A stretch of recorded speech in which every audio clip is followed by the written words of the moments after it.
Assalamualaikum warahmatullahi wabarakatuh. Alhamdulillahirabbil alamin wassalatu wassalamu ala asyrafil anbiya'i wal mursalin wa ala alihi wa sahbihi ajma'in. Rabbi shrah li sadri wa yassir li amri wahlul 'uqdatam min lisani yafqahu qawli.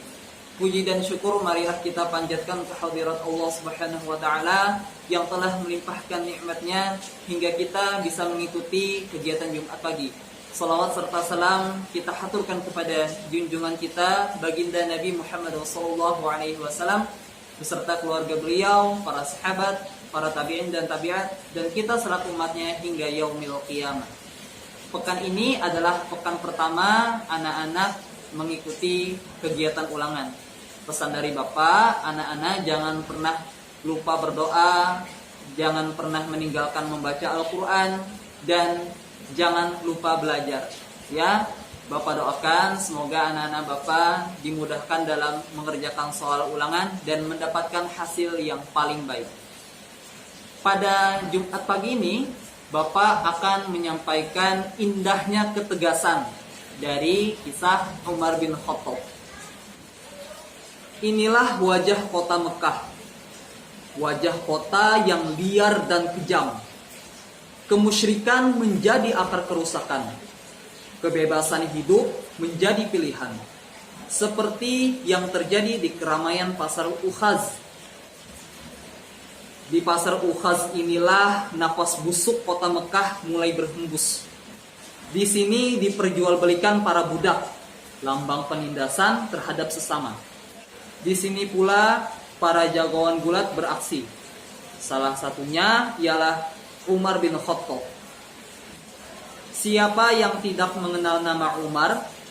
Umar seorang pegulat tangguh di pasar Ukhaz. Tubuhnya yang tinggi besar dan badannya yang kuat berotot. Ia ditakuti oleh banyak orang. Sampai suatu ketika Umar mendengar Nabi Muhammad menyebarkan ajaran Islam. Ia merasakan kota Mekah mulai terpecah belah. Ia berpikir, semua gara-gara Muhammad bin Abdullah. Jadi Muhammad itu harus dilenyapkan. Pada suatu hari yang terik membara, Umar bin Khattab dengan kesal keluar rumah. Ia menyandang pedang panjang di pinggangnya. Tujuannya ke rumah Abil Arqam yang menampung Muhammad Rasulullah dan para sahabatnya. Dalam perjalanan, Umar bertemu Nu'aim bin Ubaidillah. Nu'aim pun menanyakan maksud kepergian Umar. Umar menjawab tegas, ia akan membunuh Muhammad. Nu'aim kemudian memberitahu, sebelum membunuh Muhammad, Umar harus membunuh adiknya, Fatimah, karena adiknya sudah menjadi pengikut Muhammad. Umar menggeram dibuatnya. Dia tidak menyangka adiknya masuk Islam. Ia langsung berbelok ke rumah Fatimah binti Khattab. Jika ucapan Nu'aim terbukti, ia akan menghukum adiknya. Ketika Umar bergegas ke rumah adiknya, Fatimah dan suaminya Sa'id bin Zaid sedang belajar Al-Quran kepada guru mereka, sahabat Nabi SAW yang bernama Khabbab bin Arad. Tiba-tiba Umar mengetuk pintu rumah. Fatimah dan Sa'id dibuat sangat terkejut. Mereka menyuruh Khabbab bersembunyi di kamar. Umar kemudian membuka pintu rumah. Wajahnya terlihat sangat garang. Umar langsung masuk ke rumah. Ia menanyai adik dan suaminya itu. Jawaban keduanya tidak memuaskan. Ia langsung memutar kepala Sa'id dan membantingnya dan menduduki dadanya. Ketika Umar menduduki dada Sa'id, Fatimah berteriak-teriak menghardik Umar. Tanpa sengaja, sahifah tersembul dari baju Fatimah. Umar memaksa ingin membaca tulisan Al-Quran itu. Fatimah menolak, kecuali Umar mau berwudu. Umar menuruti kata-kata adiknya. Ia berwudu, kemudian membaca sahifah itu. Kebetulan sahifah itu berisi surah Thaha. Umar membacanya dengan cermat dan teliti. Ia sangat tertarik pada ayat sahifah itu. Setelah membaca surah Thaha, Umar berseru, tidak pantas bagi Allah yang ayat-ayatnya sebegini rupa untuk mempunyai sekutu yang harus disembah. Tunjukkan kepadaku Muhammad. Mendengar ucapan Umar, Khabbab bergembira. Ia segera keluar dari persembunyiannya. Ia pun berkata, "Bergembiralah hai Umar, karena demi Allah doa Rasulullah SAW terhadap dirimu telah terkabul." Sebelumnya Rasulullah SAW memang berdoa agar salah seorang dari dua tokoh masuk Islam. Mereka adalah Umar bin Khattab atau Amr bin Hisham alias si Abu Jahal. Ternyata Allah memilih Umar bin Khattab. Umar bin Khattab segera pergi ke rumah Abi Arqam. Kedatangannya sempat membuat Hamzah gelisah. Namun ternyata Umar datang untuk masuk Islam. Ia kemudian mengucapkan 2 kalimat syahadat. Kini umat Islam mendapat kekuatan tambahan. Umar bin Khattab kemudian bersumpah, ia akan mendatangi setiap tempat kekafiran. Ia pergi ke pasar Ukhaz, ke Ka'bah, dan semua tempat yang pernah didatangi saat dirinya kafir. Di sana ia menyerukan keislamannya. Umar bin Khattab kini menjadi muslim yang taat. Dia senantiasa berdiri di belakang Rasulullah. Kekuatan kaum muslimin menjadi bertambah.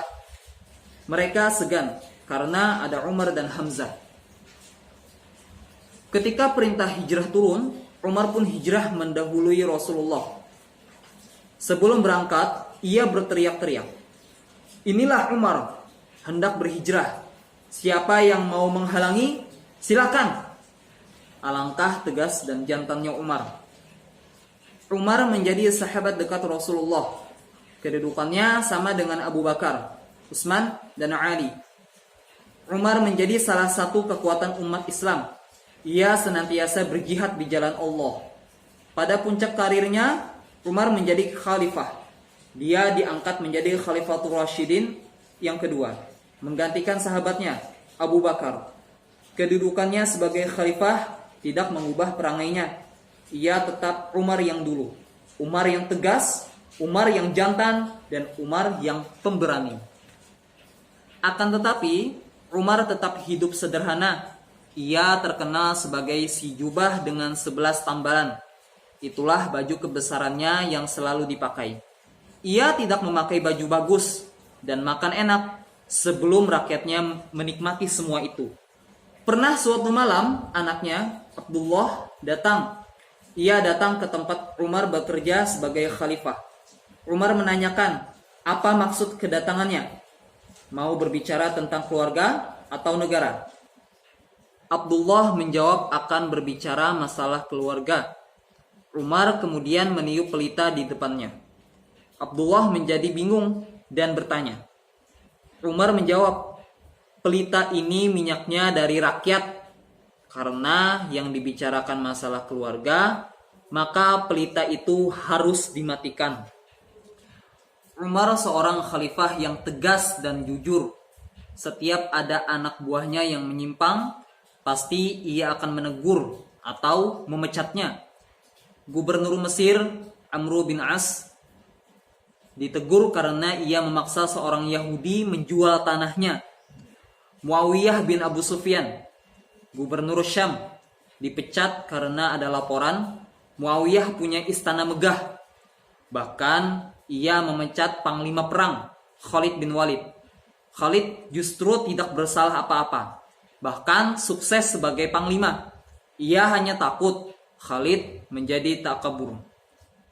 Umar juga sering memarahi anaknya, Abdullah, saat ia menjumpai anaknya makan daging atau mempunyai hewan yang gemuk-gemuk. Ia tidak mau keluarganya memanfaatkan jabatan. Bahkan ia marah saat menjelang ajal. Sahabatnya menawarkan Abdullah untuk menjadi khalifah penerus. Umar bin Khattab menghembuskan nafas terakhirnya dengan perantara serangan musuh di subuh buta. Ia ditusuk perutnya dengan cara dibopong, sebuah perbuatan yang pengecut. Walaupun demikian, menjelang ajalnya, Umar memaafkan perbuatan si penusuk itu. Ia sadar dan sudah sampai takdirnya. Demikianlah riwayat singkat Umar bin Khattab, Khalifatur Rasyidin yang kedua. Semoga para pemimpin kita, presiden, para gubernur, para wali kota, dan kita bisa meniru kepemimpinan dan ketegasan dari Umar bin Khattab. Mungkin ini saja dari Bapak. Sekian, terima kasih. Salah khilaf mohon maaf. Wassalamualaikum warahmatullahi wabarakatuh.